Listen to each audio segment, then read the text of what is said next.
anticipated this morning. Thank you, Mr. Chairman. Yes, thank you. Okay.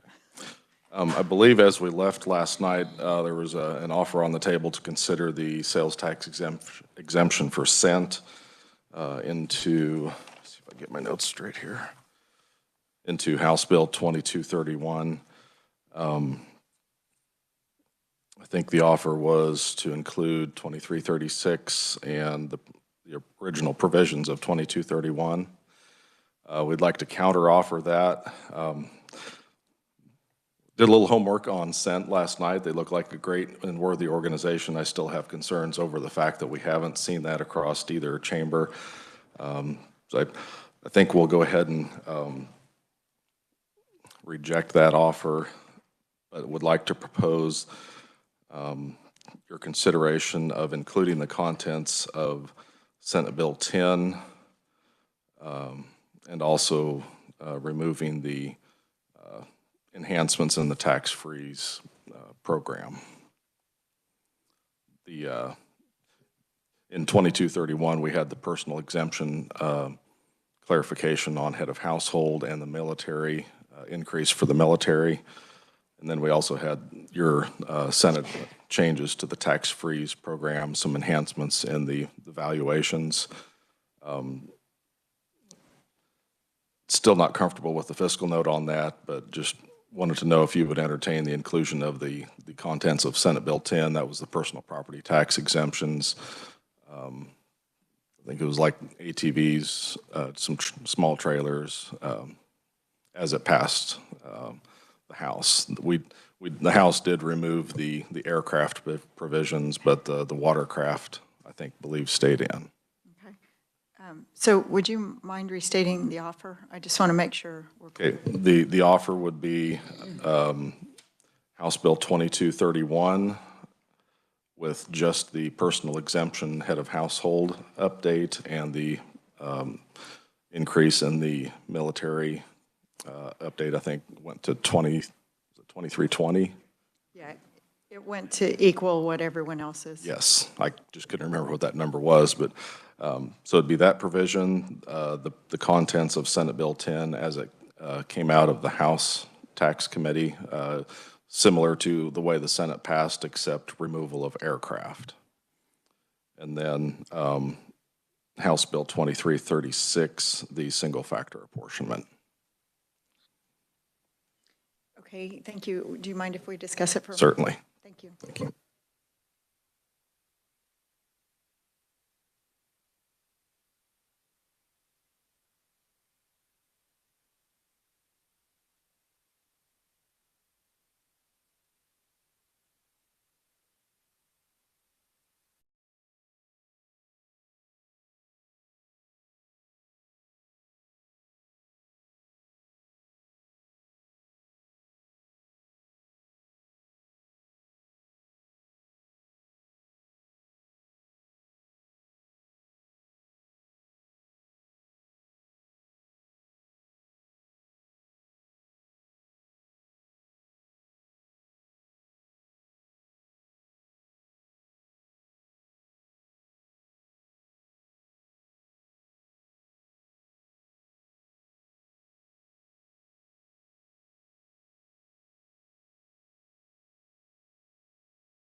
Well, Mr. Chairman, we very much appreciate the offer. We understand the hour's late, and it's minimal here.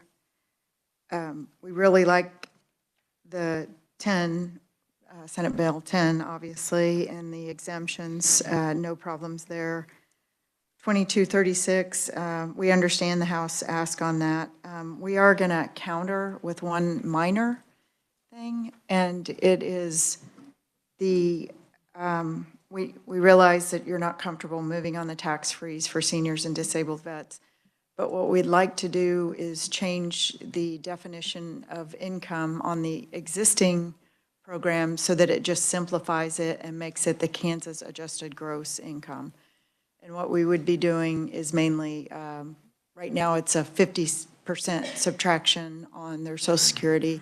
This would remove 100% on Social Security so they could qualify for the program. We're not asking to increase the valuation or the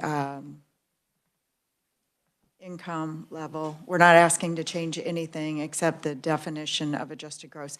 There will be a small fiscal note with it, I think, just because of the subtraction of the Social Security. So more people would essentially qualify if we don't include it. I just want to make sure I'm understanding that right. So they currently, what is the definition?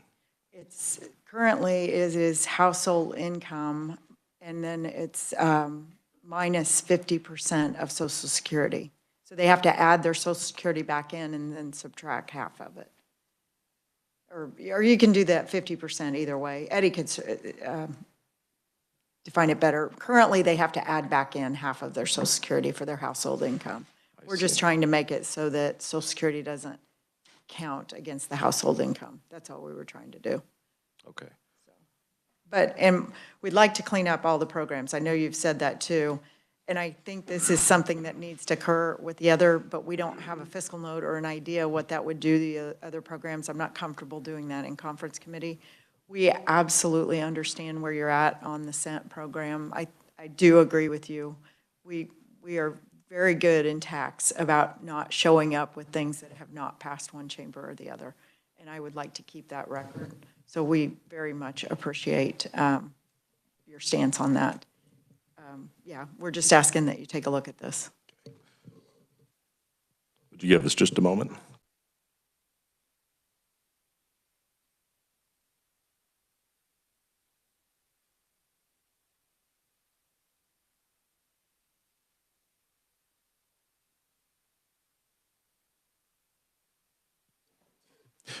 Eddie, do you have any approximate fiscal impact on that? I mean, I am trying to find that in my emails right now. I believe I might. I also suspect that staff from the department is currently reviewing their sent emails to me to try to find that as well. I'm working on it. Just a minute. okay, thank you.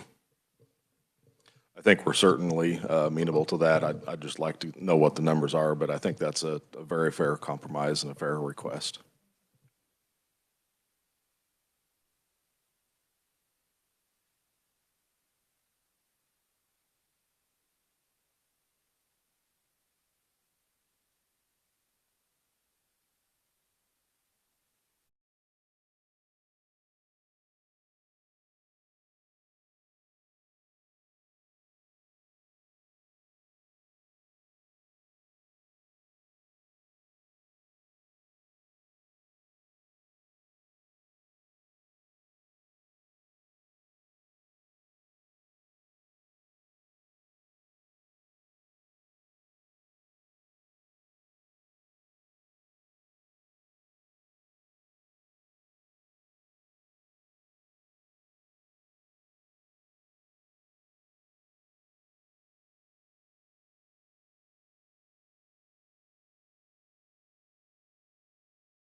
Just circling back, I've gone through my emails for this year. I don't believe that I have the fiscal note for only making the change to KAGI as the income. I have it combined with the income pieces, but the way that program, all the pieces kind of interact together, you can't just simply deduct the cost of it otherwise.